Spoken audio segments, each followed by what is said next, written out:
이번 미래도시 포럼은 미래도시 핵심 중에 하나가 자율주행 자동차인데 이 현실 어디까지 왔는가 우리 영상으로 조금 세계의 어떤 자율주행 자동차의 현실이 어느 정도까지 왔는가를 보고 그다음에 이제 강의 한번 조금 들어보겠습니다. 이 자율주행 자동차의 현실 동영상 한번 보여주시죠. 많은 이들이 자율주행 자동차가 실제 달리기를 기대합니다.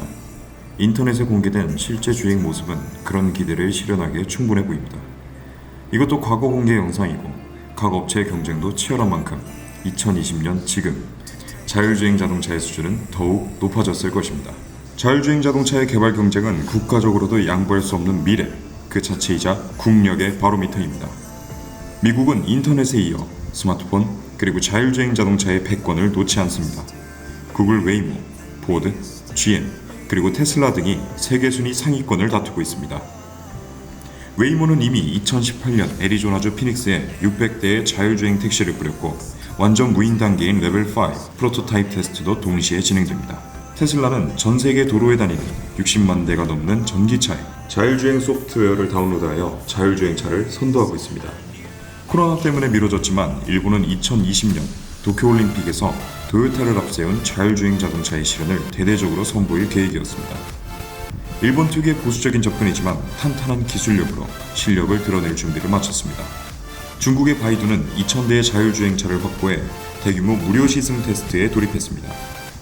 정부의 전폭적인 지원 아래 15억 인구의 빅데이터를 10분 발휘하여 웨이모의 야성을 넘을 기세입니다. 자동차 강국 독일도 숨은 강자입니다. 글로벌 브랜드인 폭스바겐 아우디와 BMW, 벤츠는 자율주행 자동차의 공동 개발을 선포했습니다. 이들의 연합은 매우 완성도 높은 자율주행 자동차 출시를 기대하게 합니다. 러시아 최대 IT 기업 얀덱스도 자율주행 자동차를 위해 달려갑니다. 한국과 이스라엘 등 다국적 협력을 마다하지 않습니다. 물론 한국의 현대기아도 자율주행 자동차의 비전을 제시했습니다.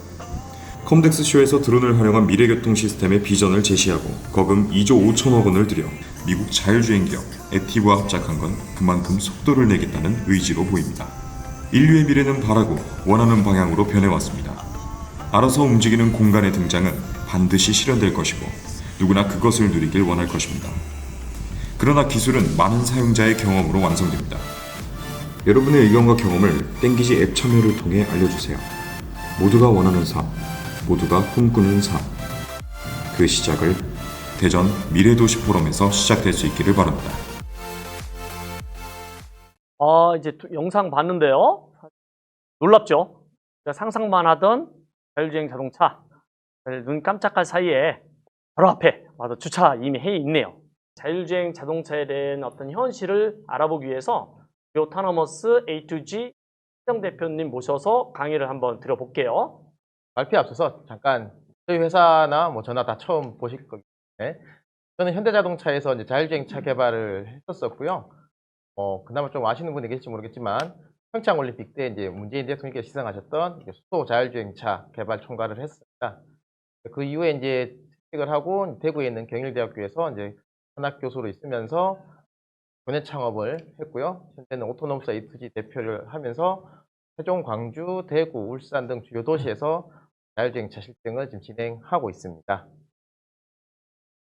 저는 오늘 이제 구체적으로 자율주행이란 무엇인지, 또 현재 자율주행 기술의 현재 기술은 어느 정도까지 되어 있는지, 앞으로 자율주행 기술은 어떻게 발전할 것인지에 대해서 설명을 드리도록 하겠습니다.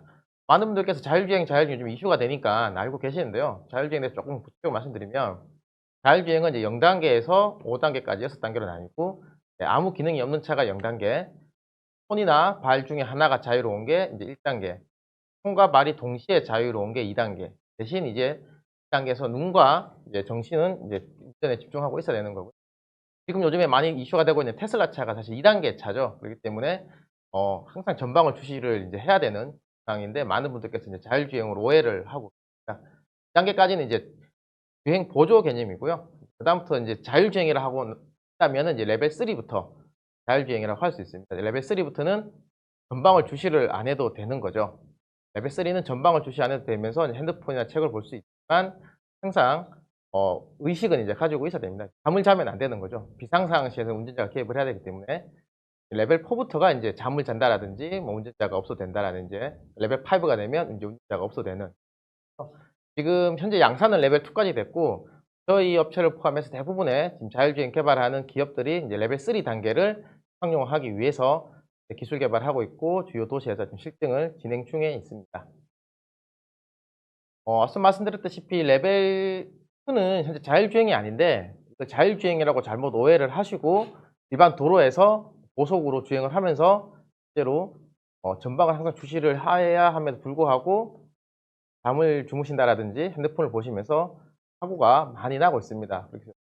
자료에 나온 것처럼 소송도 많이 하지만 결국 책임은 운전자에 있습니다. 왜냐하면 자율주행이 아니기 때문이죠. 레벨 2밖에 안 되기 때문에. 얼마 전에 테슬라가 이제 대만의 고속도로에서 이렇게 트럭이 누워있는 상태에서 사람이 전방을 주시하고 있다면 당연히 핸들을 잡았다든지 브레이크를 잡았을 텐데요. 그냥 아마 졸음 운전을 하실 것 같아요. 자율주행을 켜고 이제 졸음 운전을 하시면 그대로 들이받는 사고가 났었습니다. 그래서 제가 뭐 오랫동안 저는 이제 현업에 오래 있습니다. 실제 엔지니어로서 기술 개발을 하고 뭐 지금도 회사 대표를 하고 있지만은 저는 회사에서 계속 실제로 이제 하드웨어 차를 만지면서 개발을 하고 있는데요. 기술적으로 봤을 때 아직까지 일반인들이 도로에서 안전하게 마음 놓고 자율주행을 할 수 있기까지는 조금 시간이 걸릴 것 같은데요. 대신 자율주행 기술이 이렇게 되기에는 조금 수익성이 안 나기 때문에 요즘에 이슈되고 있는 이 마스 서비스, 모빌리티 애저 서비스라고 하는 이 마스로 좀 접근을 해서 기술 개발이 진행될 것 같습니다. 그래서 마스 서비스 같은 경우에는 뭐 사람이 고속으로 달리는 구간에 하는 게 아니고 어떤 특정한 지역 내에서 시범지구라든지 스마트 시티 내에서 저속으로 다니면서 사람을 운송을 시켜주고 물건을 배송해주는 이제 그런 시장이기 때문에 또 안전하게 기술을 접목을 할 수 있고 기술적으로도 접근하기 좀 쉬운 시장이라고 할 수 있습니다. 그래서 이런 마스 서비스에 실제로 이제 운영을 하기 위해서 2018년 CES 때 토요타가 그런 마스 서비스용 차량 플랫폼을 컨셉카를 발표를 했었는데요. 실제로 이런 컨셉카와 이제 비슷한 실제 차들이 국내에도 도입이 되고 있습니다. 지금 왼쪽에 보이는 흰색 차가 지금 대구라든지 다른 지역에서 실증 서비스를 하고 있는 차량 플랫폼이고요. 1인승 무인 차량입니다. 운전석이 없죠. 오른쪽에 있는 거는 이제 바이드에서 만든 이제 무인인데 중국에서 꽤 많이 몇백 대가 이제 운행 중인 걸로 알고 있습니다. 그리고 또 이렇게 특수차처럼 저속으로 특정 구간 내에서 사람이 없는 특정 구간 내에서 천천히 다니는 차 또한 좀 빨리 자율주행으로 접목을 해서 상용화 될 수 있을 거라 예상하고요. 코로나 때문에 이제 언택트 기술이 많이 발전하고 있는데 오늘 이제 이렇게 포럼도 비대면을 하고 있듯이 배송 서비스 쪽에서도 천천히 다니는 배송 로봇 경우에도 조만간 상용화될 수 있을 판단을 합니다. 그래서 앞서 말씀드렸다시피 승용차 기반의 이제 일반 운전자들이 운전하는 그런 차는 조금 시간이 걸리겠지만 이런 서비스 기반의 자율주행은 5년 이내에 좀 상용화가 가능할 것으로 예상을 하고요. 이렇게 축적된 기술을 바탕으로 이제 완전 주행. 그래서 결론적으로 이제 자율주행차가 정말 우리가 꿈꾸는 자율주행 시장이 열리려면 일단 시범 지구에서 시행을 하고 그 이후에 말씀드린 그런 무인 플랫폼의 시장 그리고 그 다음에 일반인들이 하는 그런 시장 쪽으로 단계적으로 발전하지 않을까 예상을 하고 있는데요. 앞서 영상에서 봤다시피 지금 중국에서는 굉장히 많은 도시에서 굉장히 많은 업체들이 이제 자율주행 서비스를 시범 운영을 하고 있습니다. 그래서 베이징에서는 바이두, 디디추싱, 미라이드 등이 지금 광주에서 하고 있고요. 미국에서도 웨이모와 우버가 시승 사업을 하고 있습니다. 저희 나라에서도 여러 곳에서 하고 있는데요. 당장 뭐 저희 회사만 해도 서울, 경기, 대구, 울산, 광주, 세종 주요 도시에서 하고 있는데요. 단지 제가 봤을 때는 제가 대전에 엑스포에 처음 왔는데 정작 이 과학의 도시 대전에서는 현재 뭐 자율주행 실증이 전혀 지금 하고 있지 않은 상태입니다.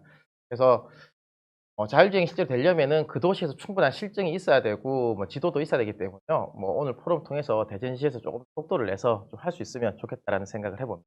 네, 이상입니다. 아유, 한 대표님 감사합니다. 빨간 글씨가 상당히 인상적인데요.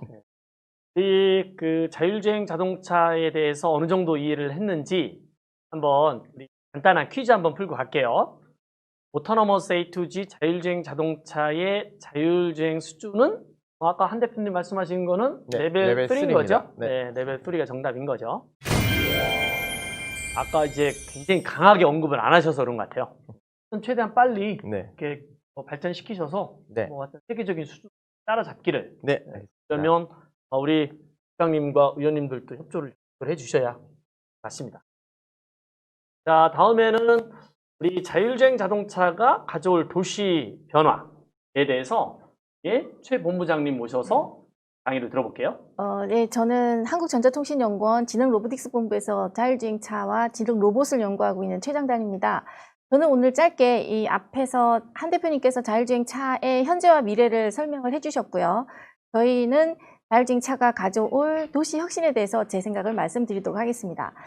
대전이 자율주행 실증은 없지만 저희가 이제 개발된 차를 가지고 연구 결과를 검증하는 수준의 연구단지를 가끔씩 자율주행차가 돌고 있으니까 대전도 하루빨리 이제 자율주행차가 시민도 탈 수 있는 그런 형태로 연구를 계속 고도화하도록 하겠습니다. 우선 미래도시 혁신이라고 하면 스마트 시티를 돌아보지 않을 수가 없는데요. 갑자기 미래도시 혁신이 나온 게 아니라 계속 지금 UCT 스마트 시티라는 이름이 변경이 되면서 다양한 도시 혁신을 연구가 진행이 되고 있습니다. 그래서 도시의 데이터를 활용하여 효과적으로 도시를 운영 관리하는 그런 사전적인 의미도 있고요. 다양한 시민들이 참여를 해서 그런 수요자 중심의 과학기술 발전으로 진화하는 도시가 진정한 스마트 시티라고 생각을 하고 그런 다양한 생태계를 활성화하거나 R&D 프로젝트를 진행을 하고 또는 그 도시에 있는 기업이 기술을 개발을 해서 다양한 시장을 개척할 수 있도록 지원 정책을 같이 하는 그런 스마트 시티라고 생각을 합니다. 다양한 스마트 시티를 만들기 위해서 전 세계적인 그런 정책들이 진행되고 있는데요. 영국, 스페인, 캐나다, 미국 등등에서 한 도시 전체를 이러한 신기술을 적용을 해서 플랫폼을 만들거나 다양한 테스트, 신기술을 테스트할 수 있도록 하는 그런 시범도시도 만들고 또는 그 도시에 참여한 시민들이 서비스가 어떤 게 필요한지 스스로 문제도 내고 그 서비스에서 가장 먼저 적용할 수 있는 그런 주제들을 가지고 열심히 도시의 지속적인 성장을 위해서 다 노력을 하고 있습니다. 그러면 이런 도시 혁신의 필요성은 우선 저희가 자율주행차를 좀 더 중점적으로 보자면 교통 문제 또는 에너지 환경 문제 등을 풀기 위해서 아마도 스마트 시티 도시 혁신을 이루려고 합니다. 이런 자율주행 기술이 스마트 시티에 적용이 된다면 지금 현재 우리가 소유하고 있는 자가용 승용차 이런 서비스 교통수단에 대한 서비스가 가장 많이 바뀔 것 같습니다. 지금도 드론이나 소형의 모빌리티 등을 많이 활용을 할 수 있는데요. 그런 내가 소유하지 않고도 언제든지 필요할 때 호출해서 사용을 하고 내가 다 쓰고 나면 자율주행 기능을 활용을 해서 어디 충전을 하거나 아니면 다른 사용자에게 가는 그런 다양한 교통수단이 변화가 있을 것 같습니다. 이러한 도시를 혁신시키기 위해서 아마도 다양한 정책들이 있는데요. 최근에는 그런 도시가 성장된 단계에 맞춤형으로 진행이 되고 있습니다. 첫 번째가 신규 개발 단계에서는 그런 새로 도시 설계부터 진행이 될 수 있기 때문에 그런 백지 상태의 부지를 이용을 해서 도시를 신기술이 적용된 그런 플랫폼으로 발전을 시키는 단계입니다. 여기서는 미래 선도 기술이 하나의 도시에서 테스트베드로 활용될 수 있는 거고요. 그래서 지능형 인프라, 산업 기반, 다양한 융합 서비스, 자율주행 드론, AR, VR, 지능 로봇 등이 적용이 될 수 있습니다. 두 번째 단계는 기존 도시를 스마트화하는 방법인데요. 여기서는 도시 문제가 어떤 게 있는지를 스스로 발굴을 하고 여기 문제를 풀 수 있는 신기술을 적용을 해서 도심 가치를 높이는 그런 맞춤형 기술이 도시에 적용이 될 수 있습니다. 마지막 단계는 이러한 노후 어떤 도시 재생이 필요한 단계에 적용이 될 수 있는 그런 도시 혁신입니다. 이른바 생활 환경 개선 중심의 주민 주도로 도시를 재생하는 그런 정책이 되겠지요. 그래서 저희는 이제 뭐 스마트 시티형 도시 재생 뉴딜 이런 사업을 많이 지칭을 합니다. 이런 스마트 도시 재생 솔루션을 위해서는 기존의 시민들의 의견들을 가장 많이 적용을 해서 그 문제를 풀 수 있는 완전한 이제 기술이 개발이 많이 된 그런 기술들을 적용해야 하지 않을까 생각합니다. 결론적으로 자율주행차가 가져오는 도시 변화에서 크게 5가지 아이템들을 녹여봤고요. 배경에서 보시는 화면은 어떤 도시의 위성 영상입니다. 그래서 빨간 부분은 아마도 주차장일 겁니다. 각각 집마다 이동하는 교통수단을 소유하고 있기 때문에 이 주차 문제가 굉장히 심각한 문제가 되고 있는데요. 그래서 이러한 만약에 주차장 공간을 만약에 다른 녹지로 변화된다거나 자율주행이 된다라고 하면 집 앞에 그런 주차 공간이 다른 더 효율적인 친환경적인 공간으로 변화될 수도 있고요. 그럼으로써 지방의 소도시들이 새로이 부활해서 다른 고부가가치를 생산할 수도 있을 것 같습니다. 그리고 가장 크게는 어떤 대중교통의 역할이나 그런 수송과 물류의 서비스 산업 생태계가 재편이 될 것을 기대하고 있고요. 가장 크게는 교통사고를 저감을 할 수도 있고 흔히 많이 보는 교차로에서 교통사고가 많이 나는데 그런 교차로가 좀 더 지능화되면서 신호등이 없어지는 완전 자율주행 차만 다닌다고 하면 이런 신호등이 없는 교차로도 조만간 만나볼 수 있지 않을까 생각을 합니다. 예, 이런 사람도 생활도 그리고 세상이 바뀌면서 경험을 바꾸는 자율주행 기술이 될 텐데요. 이런 도시 모습을 제가 상상을 해서 그려보면 이런 도시 빅데이터를 다루는 클라우드도 있을 것이고 와이파이는 무료에 제공이 되는 그런 공공 와이파이가 제공이 될 것으로 생각을 합니다. 그리고 가로등도 스마트화되고 신호등도 스마트화되고요.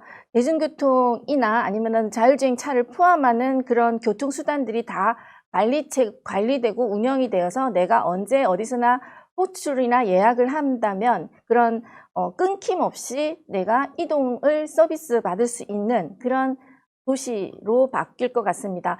또 하나는 그런 주차 공간이 유효한 그런 자리가 어디에 있는지 손쉽게 앱을 통해서 제공이 될 수 있는 그런 도시로 변화될 것을 생각합니다.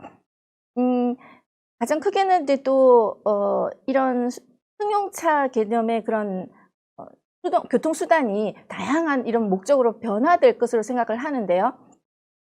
자율주행이 경찰차와 융합이 된다면 무인 순찰도 가능한 경찰차가 나올 것이고 그리고 어떤 택시 형태, 셔틀 형태에도 무인 셔틀 자율주행 서비스가 가능할 것이고요. 트럭도 자율주행 서비스, 그리고 소형의 혼자 움직이고 싶을 때도 이런 자율주행이 가능한 소형 마이크로 모빌리티 등을 사용할 수 있을 것으로 보입니다. 그리고 밑에 그림들은 청소차 또는 두바이 경찰이 타고 다니는 그런 호버바이크를 또 상상을 해볼 수 있습니다.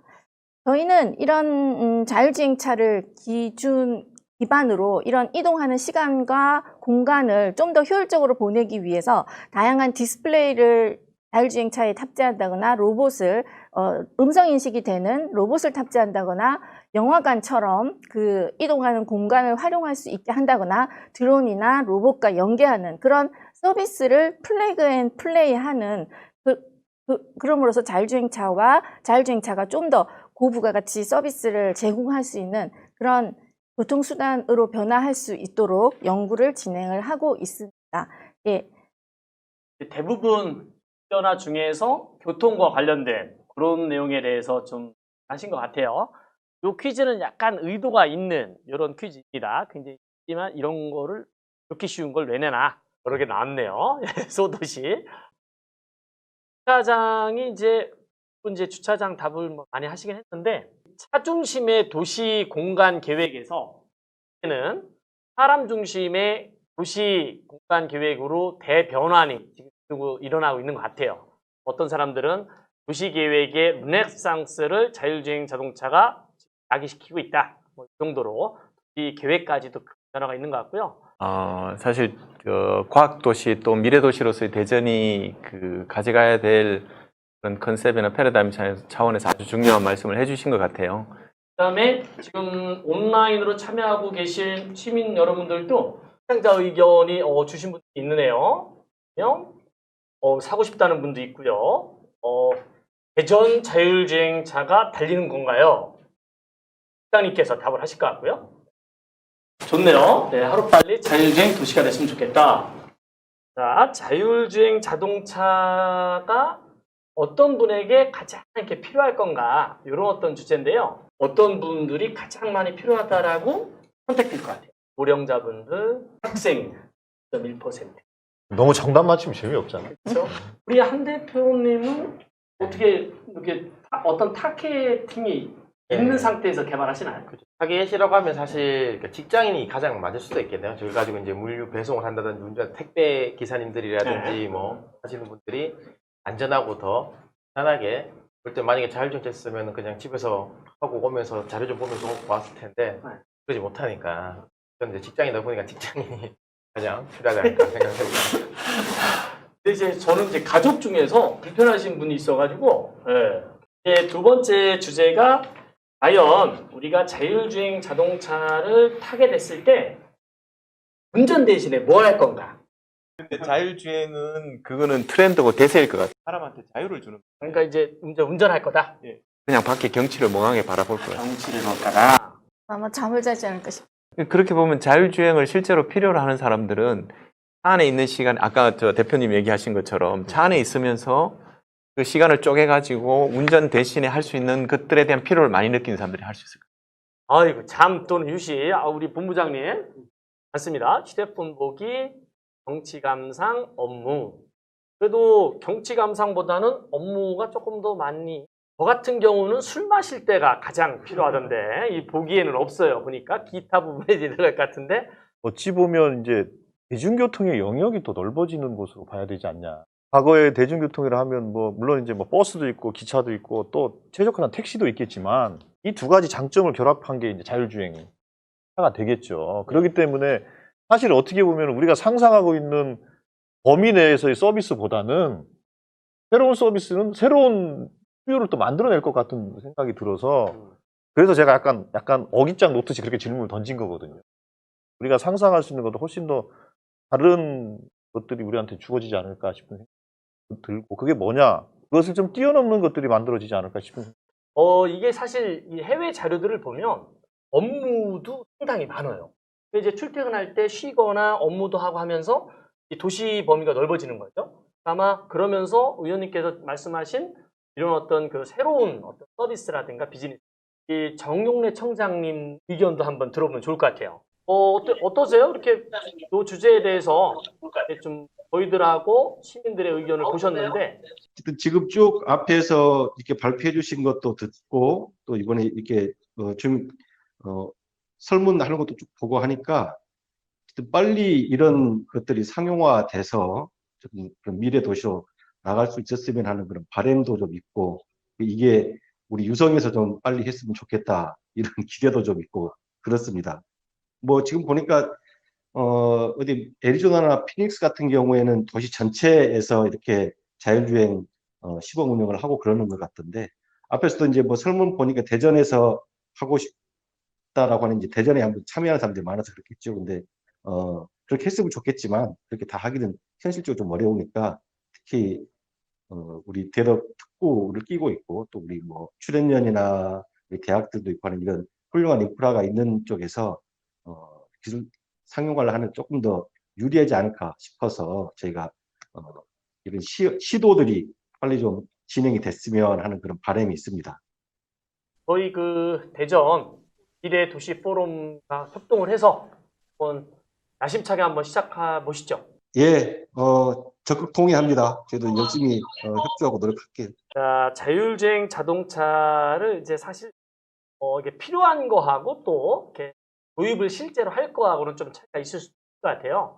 그래서 우리 자율주행 자동차를 가장 먼저 도입할 것으로 예상되는 그런 분야가 어딜 건가? 이걸 한번 여러분들의 의견에 들어보도록 하겠습니다. 자, 가장 먼저 도입할 것으로 보이는 분야는 그 대중교통 관점이 들어갈 것 같아요. 그리고 우리나라하고 미국하고도 좀 다른 게 미국은 피닉스만 하더라도 그걸 전 도시에서 하지만 사실 도시가 플랫하잖아요. 상당히 많이 외곽으로 뻗어 있기 때문에 그리고 한 도시에서 한 도시로 이동하는 그 거리가 우리나라하고 비교도 할 수 없기 크기 때문에 자율주행의 필요들이 일반 시민들도 가질 수 있겠지만은 우리는 그 사실 공공 대중교통이 너무나 잘 돼 있기 때문에 사실 그 관점에서 보면은 개인들이 가지는 필요성은 그렇게 많지는 않을 것 같다는 생각이 들고 공공교통 부문 쪽이 아닐까 그런 생각이 듭니다. 일부 부유층이 가지는 큰 단지 내, 작업장 내, 그냥 물류 공장 내, 공원 내 이런 데서 일반 도로교통법을 저촉받지 않는 지역에서 제한적으로 다니는 것부터가 먼저 좀 진행이 될 것 같다.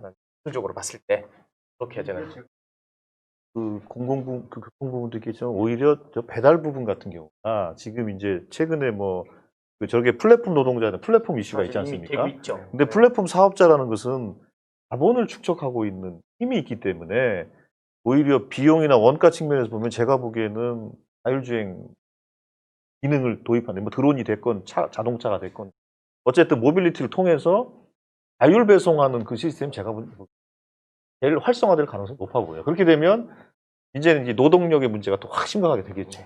기업 지원을 가장 적극적으로 하고 계시는 대전 테크노파크 최수반 원장님 나오셨는데 원장님 어떤 요구에 대해서 어떻게 생각하세요? 지역 지원을 하다 보니까 저희 산단이 대덕산단, 대전산, 테크노밸리 요 일대에 자율주행차가 제일 필요하거든요. 이런 데 됐으면 좋겠고요. 그 다음에 저는 좀 섭섭했던 게 그 대구는 하고 있었는데 대전이 안 하고 있다 그래서 사실은 대전은 미래도시라는 게 누구나 다 알고 있는데 저는 그런 부분에서 우리 조승래 의원님이나 우리 문창녕 국장님께서 여기 많은 분들 유튜버들이 희망과 또 그런 전망에 대해서 이걸 사용하지 않으면은요 그걸 알 수가 없어요. 오늘은 그 첫 포럼이기 때문에 두 번째, 세 번째 포럼에서는 그걸 했으면 좋겠는데 예를 들어서 저희 테크노파크가 얼마 전에 자율주행 드론 택시에 서부에 사는 거에 저희가 신청하려고 했었는데 사실은 그 과학산업국에서 이걸 담당하지 않고 또 교통국에서 해요. 교통국에서는 이 수요를 잘 모르세요. 결국 저희가 그걸 신청을 하지 못해서 사실은 드론 하이웨이나 드론 자율주행 앞으로 규제 특구를 하기 위해서나 또 자율주행 차 특구를 하기 위해서는 이런 데 좀 관심을 가져야 되는데 이 대전시가 가지고 있는 구조적인 조직적인 한계나 이런 것들을 뛰어넘을 수 있었으면 좋겠다는 생각하고요. 유튜버 여러분들께서 계속적으로 좋은 아이디어를 주시면 저희는 대전에 있는 기업들 특히 이렇게 배틀이나 카이스트 또 대구에 있는 기업이지만 곧 대전으로 오셔서 같이 하실 거라고 박수 한번 쳐주시죠. 네, 곧 오셔야 됩니다. 저희 미래도시라는 건 모든 국민이 알고 있습니다. 네. 아유, 감사합니다. 우리나라에서 올 7월 1일부터 고속도로에서 레벨 4단계의 자율주행이 허용이 됐어요. 그러니까 우리나라에서도 이제 뭐 대부분 잘 맞추셨어요. 레벨 3 정도는 고속도로에서 운행이 가능한 거예요. 자, 정부는 자율주행 자동차법에 따라서 올해부터 자율주행 자동차 시범 운행지구를 지정을 하도록 되어 있어요. 지자체에서 신청을 하면 심사를 거쳐서 지정을 하도록 되는데 어떤 기관이 주관기관인지 자, 이것도 답이 있는 거니까 바로 정답 확인하도록 하겠습니다. 국토교통부 국토교통부가 전월세만 담당하는 기관이 아니에요. 우리 미래도시를 위한 자율주행 자동차에 대해서 관련된 정책을 총괄하고 있습니다. 이건 정책과 관련된 거니까 이제 뭐 배우신다는 차원에서 괜찮은 것 같고요. 자, 다음 2회 때는 저희가 정책에 대해서 이제 했잖아요. 그때 국토교통부 과장님 모실 거고요. 그때도 한번 참여하셔서 열심히 하시면 지금처럼 또 선물 받으실 수 있다. 축하드리고요. 저희도 첫 발을 내디뎠는데 자율주행 자동차로 미래 도시를 한번 만들어 가자. 그런 게 이제 저희들 포럼의 궁극적인 어떤 목적이고요. 그러면서 땡기지 앱이라는 어떤 특수한 어떤 소통, 양방향 소통 해서 한번 시민들의 의견을 들었는데 정말로 사실 시민들의 의견을 듣는 게 중요하다는 거 였고요.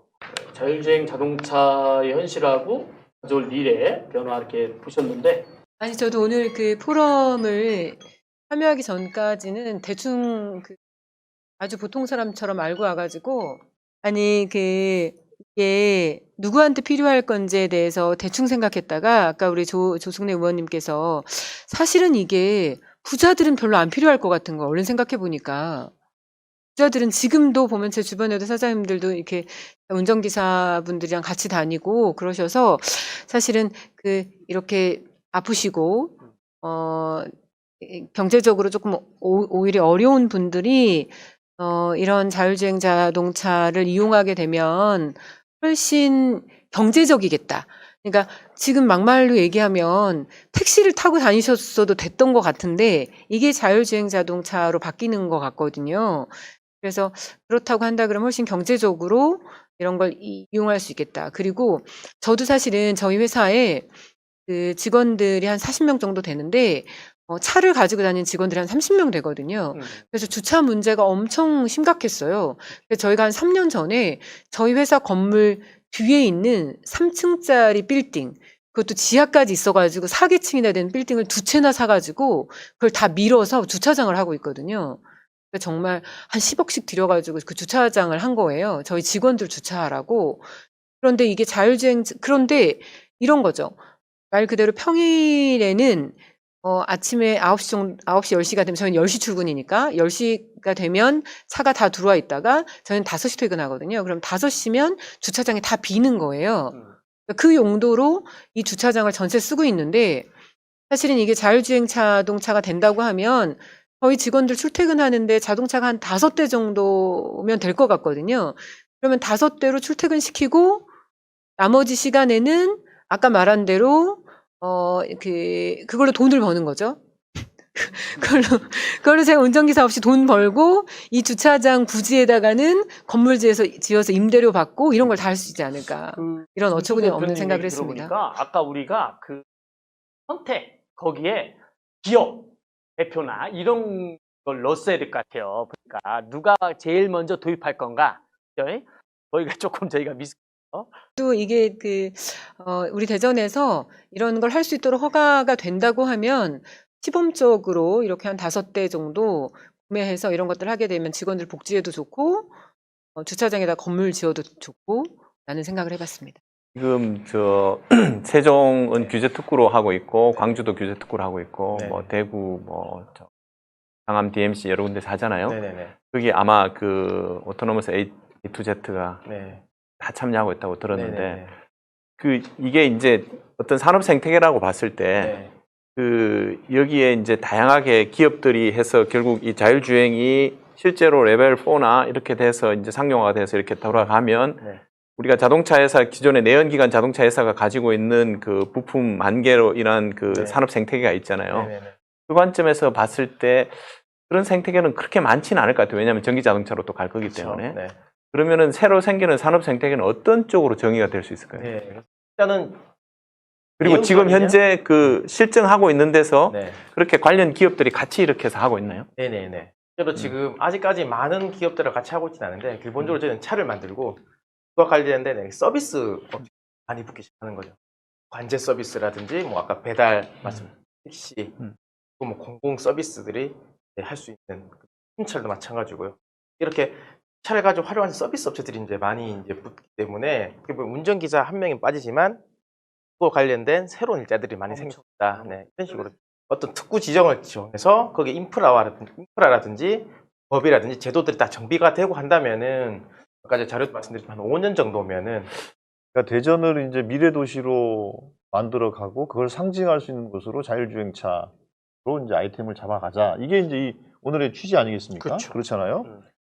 자, 근데 지금 이제 자율주행차를 운행하는 것과 관련돼서는 크게 할 수 있는 건 지금 현재 2가지라는 거 아닙니까?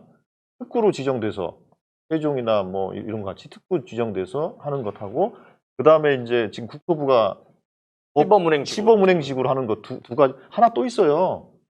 그게 뭐냐면 얼마 전에 이제 이상민 의원께서 대덕 특구, 그러니까 그 연구개발 특구법을 개정하면서 그 연구개발 특구에서 발생하는 R&D 성과를 실증할 수 있는 특례가 주어졌어요. 그 특구에. 예. 그러니까 이거는 그렇게 할 수가 있는 거예요. 그래서 우리가 그 쪽으로 좀 연구를 좀 우리가 할 필요가 있는 거. 그거는 그렇게 좀 고민을 했으면 좋겠고 또 하나 세종시가 지금 그 자율주행차와 관련된 특구가 지정돼 있지 않습니까? 우리가 얼마 전에 허태정 시장이 대전과 세종을 통합하자는 말씀하셨지 않습니까? 저는 그 동감을 하거든요. 그러면 자동차 규제개혁 자율주행차 규제개혁 특구를 대전까지 확장을 하자. 그렇죠. 세종을 그렇게 확장을 해가지고 규제개혁 특구를 확장을 해서 접근하는 방법. 이 두 가지를 섞어서 하게 되면 제가 보기에는 뭐 시범운행식으로 안 해도 가능하다고 보는 것이고 그렇게 좀 약간 창의적인 방법을 저는 동원을 했으면 좋겠어요. 예, 어떤 고려하겠습니다. 그런 상황에서 이제 의원님 말씀하신 그런 두 개를 이렇게 적절하게 하는 것도 뭐 괜찮게 어쩔 수 없는 거죠. 그거는. 그래서 제일 예. 먼저는 실제로는 사람들이 이런 자율주행차나 어떤 새로운 서비스는 사람들이 볼 수 있어야 되지 않습니까? 봐야 돼요. 그러려면 예를 들면 그 지금 애트리에서 하고 있는 것들을 지금 연구용으로 조심스럽게 이제 하고 있지 않습니까? 근데 이건 실증이라기보다는 연구를 하기 위해서 다니는 개념이잖아요.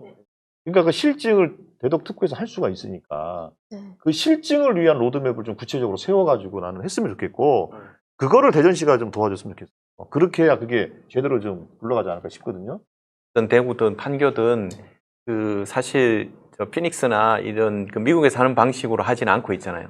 특정한 거리를 두고 조건을 부여한 다음에 그 레벨 3 정도의 기술을 테스트하는 정도이고 네네네. 아마 애트리가 개발하는 부분들도 그런 걸로 알고 있어요. 근데 이제 그쪽에 사는 것처럼 만약에 할 수 있다면 이제 뭐 의원님 말씀 주신 것처럼 대덕특구법이 지난 그때 예. 저 20대 국회 막바지에 그 테스트 베드 할 수 있는 것들이 개정이 됐기 때문에 그거를 대덕특구를 대상으로 해서 그 자율자동차 자체의 기술 말고 도로에 어떤 그런 것들이 없더라도 이게 돌아갈 수 있도록 하는 그런 일반 테스트를 할 수 있다면 저희는 왜냐하면 이제 그걸 바탕으로 그 단순히 이제 그것만 이 실증만 하게 되면은 사실 서비스가 붙어서 그 지역에 일자리가 생기고 하는 기업들이 생기는 그건 조금 나중 문제가 될 수 있잖아요.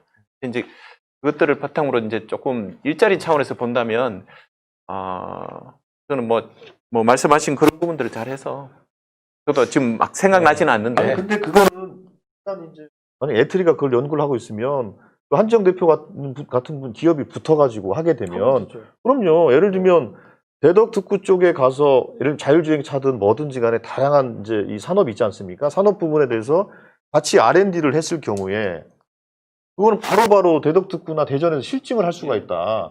그렇게 된다면 당연히 그러나 우리가 조건을 부여할 때 당신 기업 그럼 대전에 소재를 둬야지.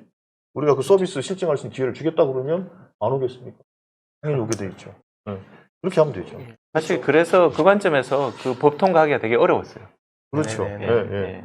근데 된 거예요. 그러니까 네, 이게 상당히 맞습니다. 큰 기회가 우리한테 주어진 거예요, 지금. 그래서 저희도 지금 하고 있는 실증 지역에 다 이제 지점을 내고 실제로 아까 말씀하신 대로 이제 하고 있거든요. 그러면서 이제 혜택도 받고 실증도 할 수 있고 그리고 기술적으로 봤을 때는 실증 지역으로 묶이는 건 안 묶이는 건 아무 상관 없습니다. 그냥 어디든지 정밀지도 만들고 하면 되는데 실증 지역에서만 가서 저희가 사업화 모델을 검증할 수 있고 돈을 받고 서비스라든지 인프라를 이용을 할 수 있으니까 그러면서 실제 당장 사실 자율주행차 한 대 만드는데 5억 이상 드는데 이거 가지고 택시비 얼마 받고 배달료 받아가지고 돈 안 되는 건데 그럼 비즈니스 모델이 구축되고 그걸 검증한다는 것 자체만으로 기업 가치가 높아지고 뭔가 새로운 산업이 육성된다는 그걸 보고 들어가는 거거든요. 그렇게 할 수 있다는 법을 풀어준다라는. 그래서 아까 의원님 말씀대로 특구 쪽에도 만약에 그렇게 할 수 있는 법이 만들어졌다면은 뭐 이런 업체들이 와서 아직 인프라 없이도 할 수 있는 부분 충분히 있기 때문에 먼저 시작할 수 있는 부분이 있는 거죠. 네, 수고하셨습니다.